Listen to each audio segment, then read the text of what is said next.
billion pesos na halaga ng shabu na nakalusot sa Bureau of Customs. Katwiran niya, wala raw ebidensya. Umaksyon si Ben Santos.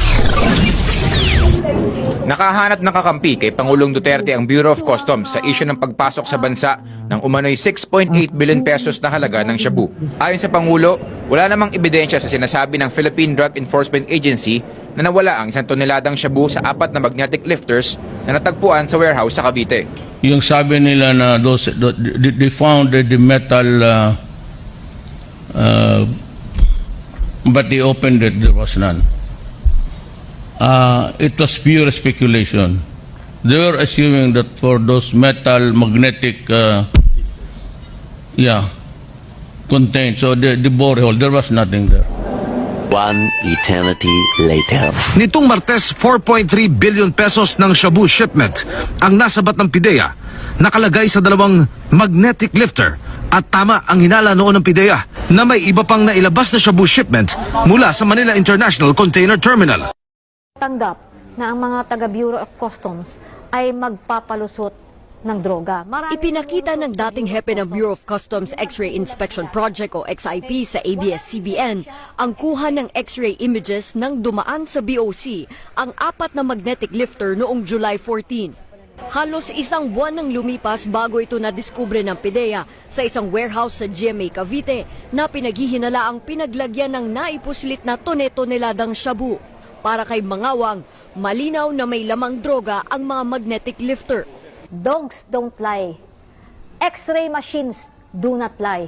Only people can lie. Para hindi makita ng examiner, sinasadya nilang idilim yung image.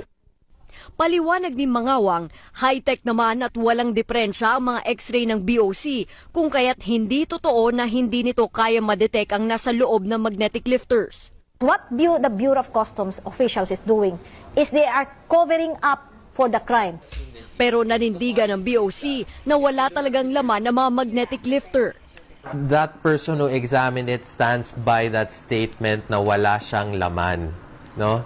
And may credibility ba yung tao na yun to say that? Yes, dahil nag-training naman yun. Dagdag pa ni Austria, may SOP pagdating sa pag-X-ray ng mga dumarating na container.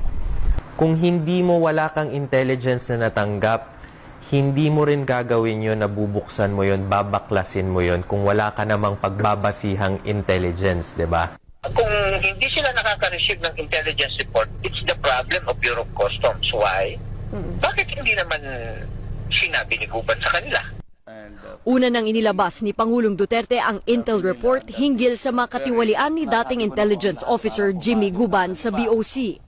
Matapos ang insidente ng magnetic lifters, napag-alaman ng ABS-CBN na biglang nagpalabas ng memorandum ang hepe ng Customs XIP na naguutos na dapat itag na for verification at physical examination ang anumang dadaan na metal cargos, lifters at cylinders sa BOC.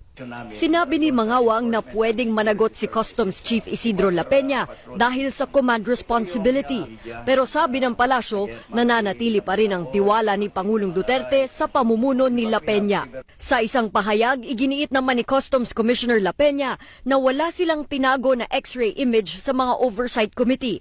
Sabi niya, patuloy rin ang internal cleansing at lifestyle check sa lahat ng tauhan ng BOC.